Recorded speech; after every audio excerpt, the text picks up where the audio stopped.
where the Iranians signaled the United States and virtually everybody else when they were going to launch. This was another attempt to demonstrate, I think, Iran's precision strike capability in a way that would awaken some concern in Washington and Jerusalem. It hasn't. In other words, this was another, if you will excuse the expression, wasted opportunity on the Iranian side. And I think they're going to be hit very, very hard by the Israelis in response. The Israelis do not believe in symmetrical warfare.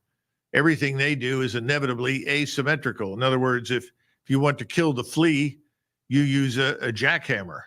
You don't use a fly swatter. And I think there's no evidence that there's any willingness under any circumstances in Jerusalem or Washington to contemplate any sort of talks or negotiations over anything until those objectives are secured.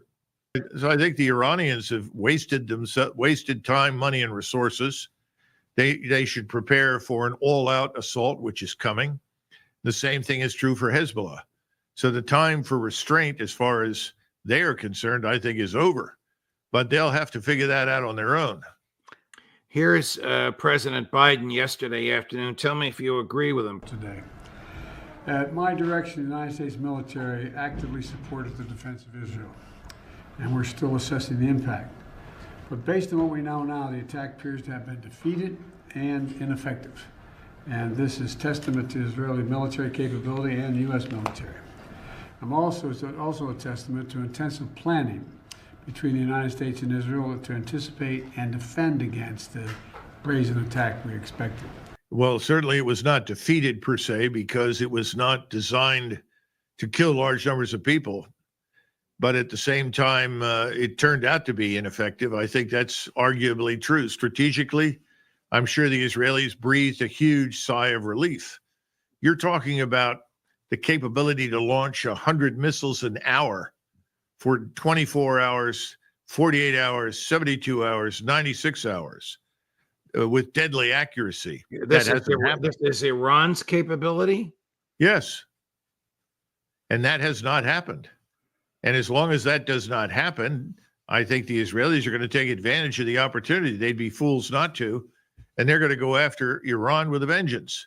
There's a struggle inside Iran right now between the new regime, which is actually moderate in its outlook and wants to align itself with what we consider to be normalcy in the world and normalcy in the region.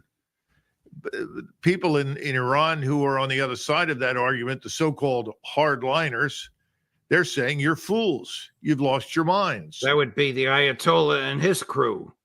Well, I would think so, but I don't want to name names and impute things to people without knowing precisely who they are. But the bottom line is... Understood. Bottom line is they very definitely are standing around and they're saying, what, are you crazy?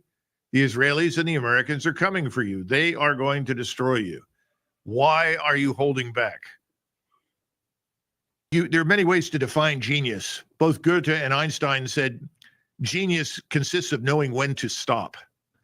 The truth is that the Israelis are on the edge of the abyss, and we are with them, encouraging them to jump off the cliff and into the abyss.